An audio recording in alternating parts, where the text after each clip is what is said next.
ولا تتمنوا ما فضل الله به بعضكم على بعض للرجال نصيب مما اكتسبوا وللنساء نصيب مما اكتسبن واسألوا الله من فضله تقال العثار العظام به ويغدو الهوى ككبش ذبيح بذكر. Says, I have standards for men and I have standards for women. Stop wishing for what the other has.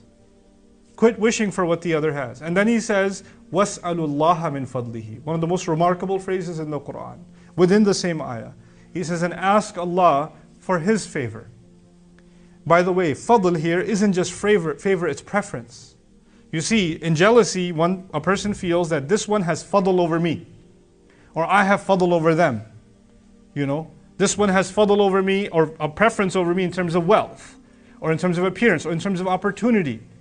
Or a girl might feel that way in a house when her sister gets marriage proposals and she's not getting any marriage proposals. This one has a fadl over me. Allah says, you want fadl, instead of asking for that preference over another creation of Allah, ask Allah to give you a fadl from Him. Stop comparing what others are getting.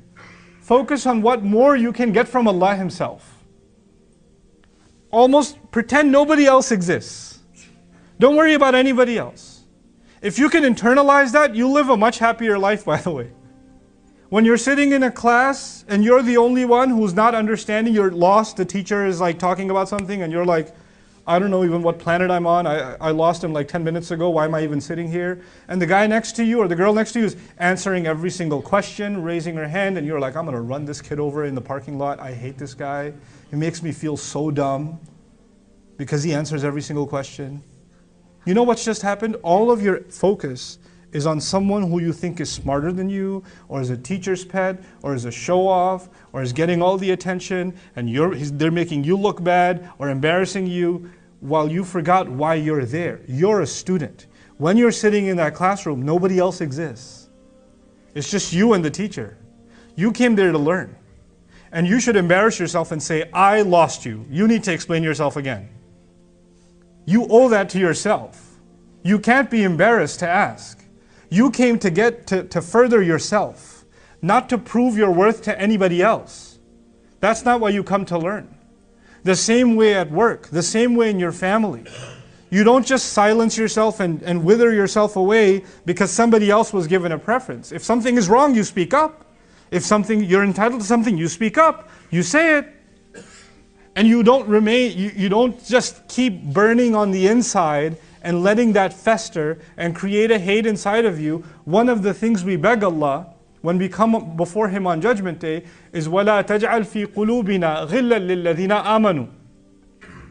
Do not place ghil, meaning ill feeling, towards other believers in our hearts. We don't want that in this dunya, and Allah will remove it actually in Jannah. He removes it in Jannah. So it can happen in this life. And you want to get ahead, ask Allah to get ahead. Ask Allah, وَاسْأَلُوا اللَّهَ مِنْ فَضْلِهِ.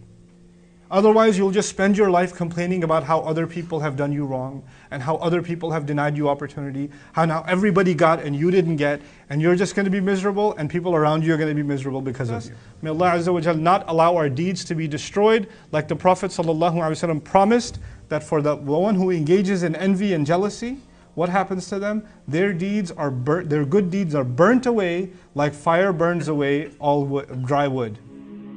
يا ليت اليوم تفهمني وتفهم خاطري ورحل تكلم والشجرة مني سيف الهم تراه استل سيف الهم تراه استل